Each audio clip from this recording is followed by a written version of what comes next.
selanjutnya kemudian Pak JK tinggal bilang tunjukkan saja ijazahnya karena memang asli. Itu kan baik sekali karena Pak JK tidak mau gaduh Republik ini. 2 tahun mengurus ijazah nggak selesai. Apa nggak pusing kita negara ini? Pusing negara ini 2 tahun ngurus ijazah. Orang sudah bicara tentang Iron Dome, rudal balistik, rudal jelajah, rudal hipersonik. Ini bicara ijazah 2 tahun nggak tuntas. Malu kita sebagai bangsa ini. Apa nggak gaduh? Apa nggak beban negara itu? Beban negara. Beban negara itu. Soal termul, soal apa itu? Saya nggak peduli mau asli mau nggak, mau termul mau nggak. Tapi kita ingin Indonesia ini tenang. Tidak ada persoalan-persoalan sentimen agama ini dibuka-buka karena ini berbahaya. Saya ngomong ini serius. Pilpres saja sudah berbahaya, apalagi bicara tentang agama Kristen Islam di sini. Apalagi bunuh-membunuh. Tampaknya Jokowi mulai menyadari konsekuensi dari ijazah palsu bukan hanya soal malu atau tidak, tapi jauh lebih serius dari itu. Yaitu, jika ijazahnya terbukti palsu, maka jabatannya menjadi tidak sah.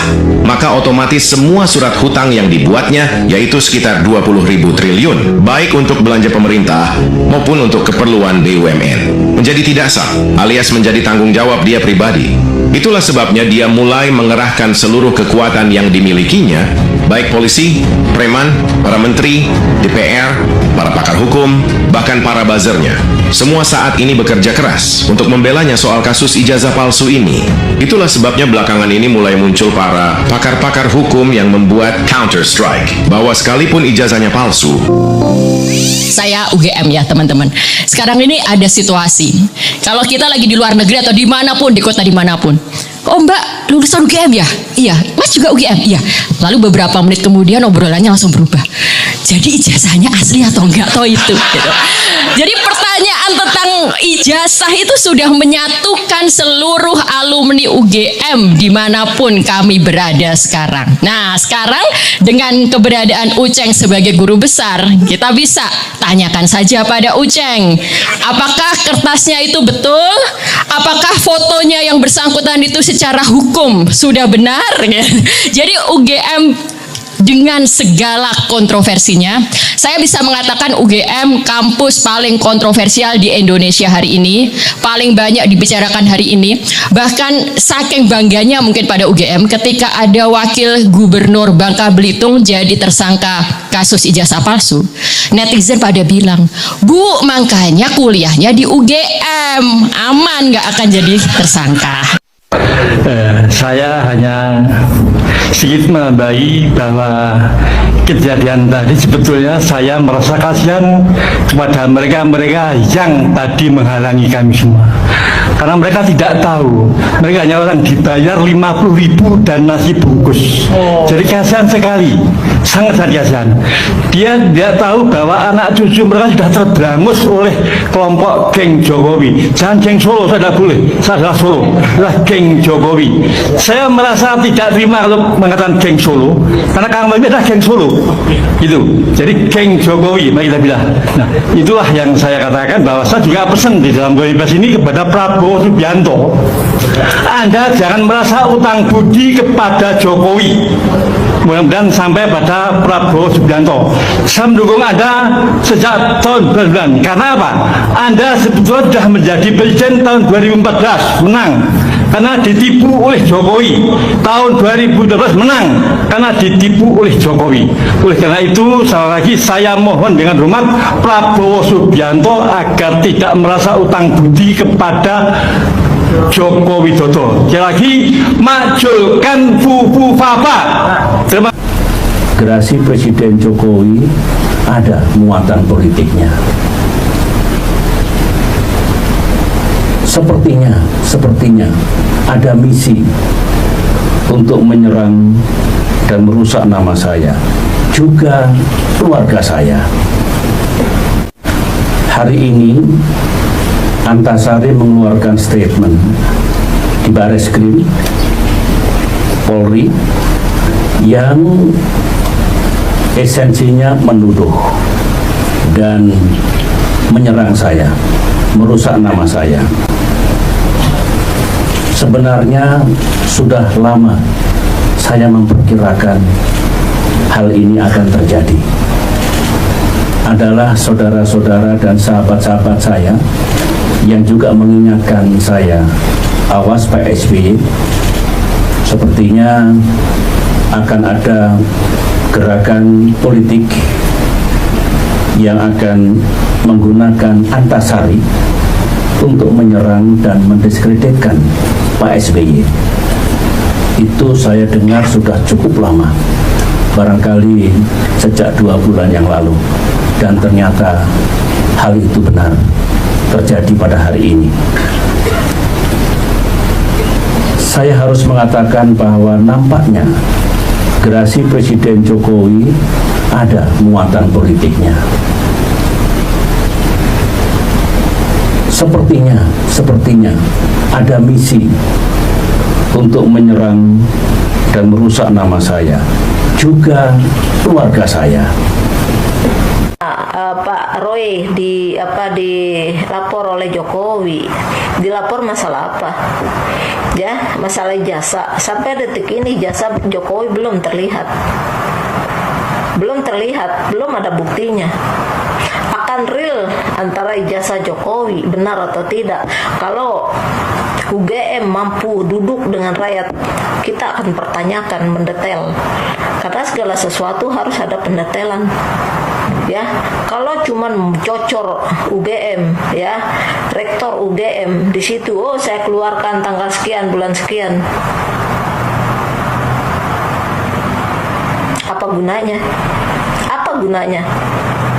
Akan ada gunanya kalau orang itu dialog, ya. Contohnya, kalau UGM ini bilang, oh ini jasanya Bapak Jokowi, ya saya keluarkan tahun sekian, tanggal sekian, bulan sekian. Terus ada lawan politiknya, oh ya Bu, benar nggak ini fotonya Bapak Jokowi? Diperbandingkan itu foto, itu baru clear.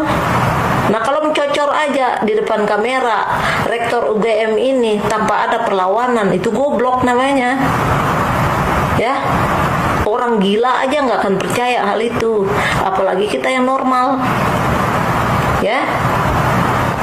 Ini masalah harus didudukan antara dua belah pihak, antara penuntut sama yang ini. Bukan UGM sendiri yang harus ada di kaca seperti ini bicara, oh saya keluarkan tanggal sekian, bulan sekian. Nggak seperti itu, harus ada dialog, ya, biar ini clear. Belum selesai masalah Jokowi, ijazahnya belum terlihat, ya. Kalau cuman kumur-kumur tuh rektor UGM, ya, untuk apa dia menjual muka di media? Begitu juga dengan ininya Gibran, ya. Inalim berapa kali itu diundang untuk masuk ke ini acara rakyat, cuman cocor aja tuh, ya, di depan kamera. Apa berani dia datang? Kan tidak.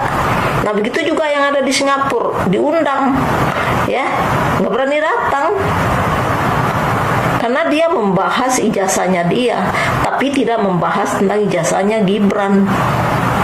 Nah kalau memang benar ada pendidikan terakhirnya Gibran, kenapa KPU tidak mencantumkan di situ? Apa itu rahasia? Masa iya cuman Gibran tok yang dirahasia, ya? Sedangkan Prabowo, ya, semua yang terjadi waktu itu ada tercantum semuanya. Mahfud MD tercantum pendidikan terakhirnya, Caimin tercantum pendidikan terakhirnya. Masa Gibran enggak? Kalau memang ijazah itu ada, ya.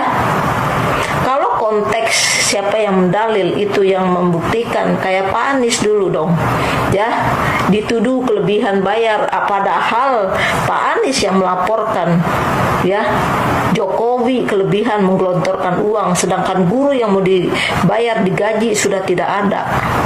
Nah itu baru konteksnya siapa yang mendalilkan itu yang ini kan fitnah. Tapi Gibran ini bagaimana kita bilang fitnah, sedangkan ijazahnya aja belum ada. Nah kalaupun ada, kenapa KPU tidak mencantumkan? Ini otak ini dipakai, ya.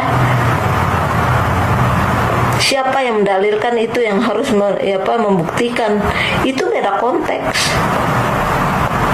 ya. Halo teman-teman sekalian, selamat datang kembali di saluran pengamat krusial, sebuah ruang diskusi independen tempat kita membedah fenomena politik, hukum, dan tata negara secara mendalam, rasional, serta berlandaskan pada logika publik yang sehat. Mari kita mulai pembahasan hari ini dengan sebuah refleksi yang sangat mendasar. Di era geopolitik global yang kian bergerak cepat saat ini, bangsa-bangsa di berbagai belahan dunia sedang berlomba-lomba melompat ke masa depan. Mereka membicarakan lompatan teknologi kecerdasan buatan, pengembangan persenjataan strategis seperti rudal, hipersonik, hingga eksplorasi ruang angkasa demi mengamankan kedaulatan nasional mereka. Namun, mari kita tengok apa yang terjadi dalam panggung wacana publik kita. Kita justru masih disibukkan dengan terjebaknya bertahun-tahun dalam sebuah perdebatan yang sangat elemental soal keabsahan dan keaslian lembar kertas bernilai administratif bernama ijazah milik elit pimpinan tertinggi negeri ini. Bagi sebagian pihak, isu ini mungkin dianggap sebagai kegaduhan politik biasa atau sekedar sentimen partisan yang sengaja dipelihara. Namun, bagi kita yang berpikir kritis, isu ini, keabsahan dokumen pimpinan negara bukanlah perkara sepele. Ini bukan soal gengsi, bukan pula soal prasangka pribadi. Ini adalah persoalan fundamental yang menyentuh hulu dari integrasi konstitusi, legitimasi kekuasaan, dan kepastian hukum suatu bangsa. Mengapa persoalan secara sederhana ini tidak kunjung selesai? Mengapa kejujuran dan transparansi dasar begitu sulit untuk dihadirkan di ruang publik? Mari kita bedah secara tuntas dan menyeluruh di pengamat krusial. Rekan-rekan pemirsa pengamat krusial, mari kita bedah terlebih dahulu aspek hukum tata negara yang melandasi pentingnya perdebatan ini. Dan sistem hukum kekuasaan modern, syarat-syarat administratif calon pejabat publik bukan sekedar formalitas di atas kertas saat pendaftaran. Syarat administratif adalah pintu masuk utama kekuasaan yang sah atau legitimat. Ketika seorang pemimpin mengaku jabatan publik tertinggi, setiap lembar undang-undang, peraturan pemerintah, surat utang negara, hingga perjanjian internasional yang ditandatanganinya mengikat seluruh rakyat dan aset negara.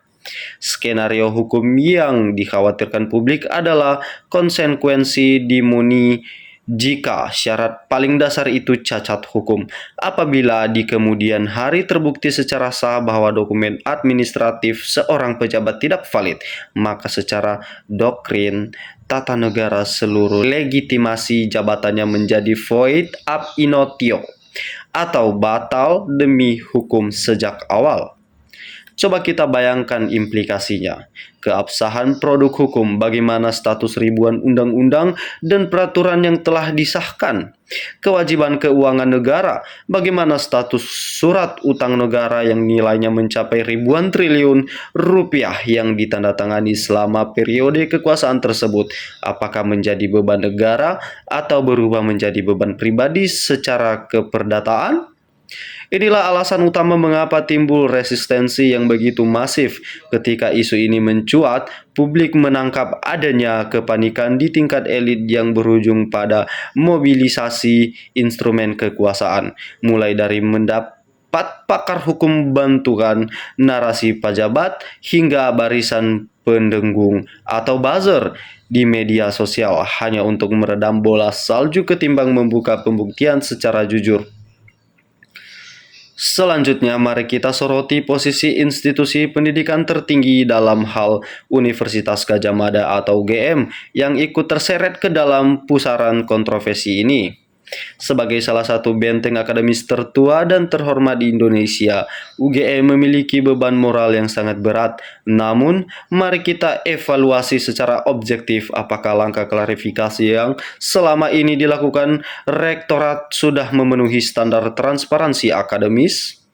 Klarifikasi sepihak berupa konferensi pers di hadapan media massa tanpa membuka uji material dokumen fisik adalah bentuk komunikasi publik yang lemah. Dalam tradisi hukum dan sains, kebenaran tidak ditentukan oleh pernyataan verbal seorang pejabat akademis semata, melainkan oleh pembuktian yang dapat diuji, silang atau cross-examination. Logika publik sangat sederhana. Jika dokumen yang dimaksud memang otentik dan tersimpan rapi dalam arsip resmi kampus, mengapa tidak ada keberanian untuk membawa dokumen fisik tersebut ke ruang dialog terbuka? Mengapa tidak dibebarkan dalam forum uji forensik independen yang melibatkan para ahli dari berbagai pihak?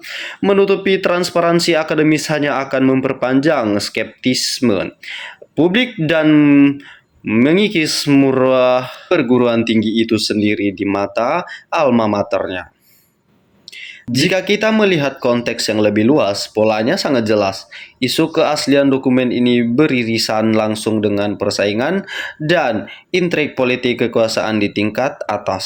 Sejarah politik Indonesia mengajarkan kepada kita bahwa penguasaan di instrumennya kerap menggunakan manuver tersembunyi untuk mengamankan hegemoni atau mendiskreditkan lawan politik.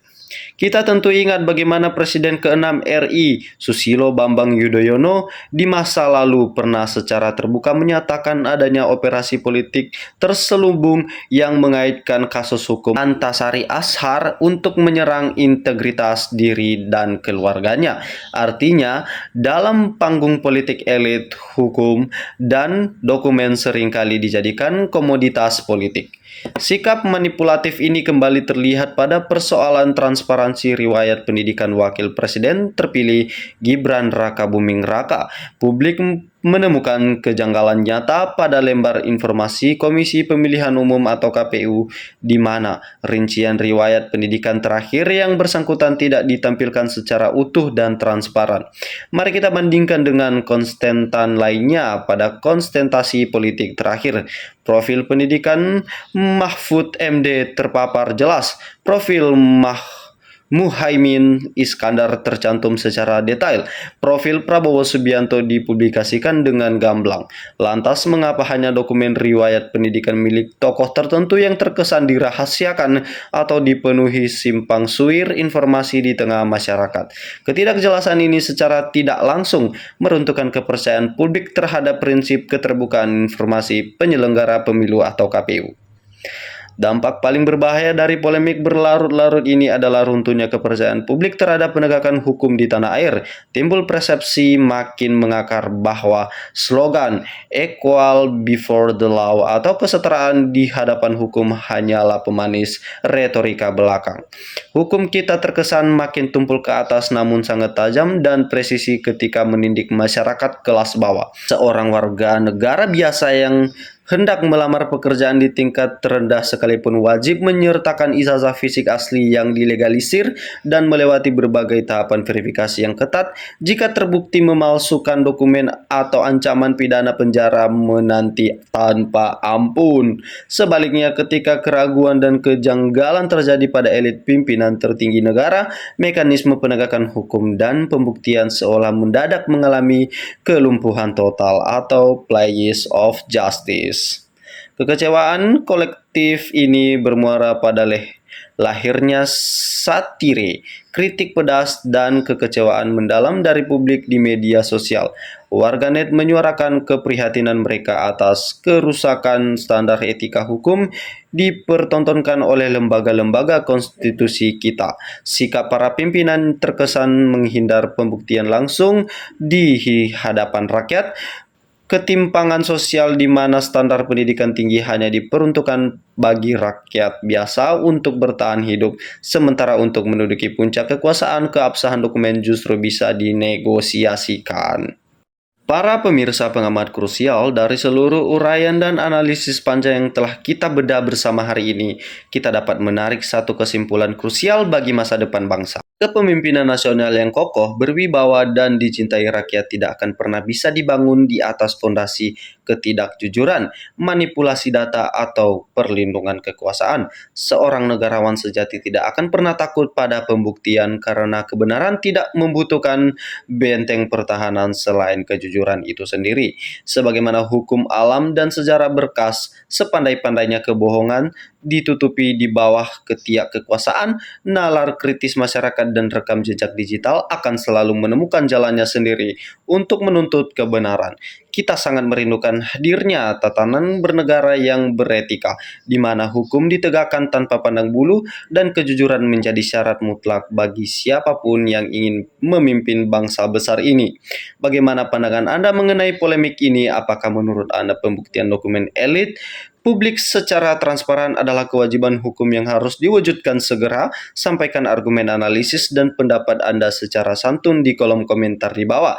Jika Anda menilai pembahasan di channel ini memberikan pandangan kritis yang bermanfaat, jangan lupa untuk menekan tombol like, membagikan video ini atau share, dan menemukan tombol subscribe channel Pengamat Krusial agar kita bisa terus mengawal isu-isu strategis demi menjaga akal sehat bangsa. Saya pamit, terima kasih telah menyimak dari awal hingga akhir.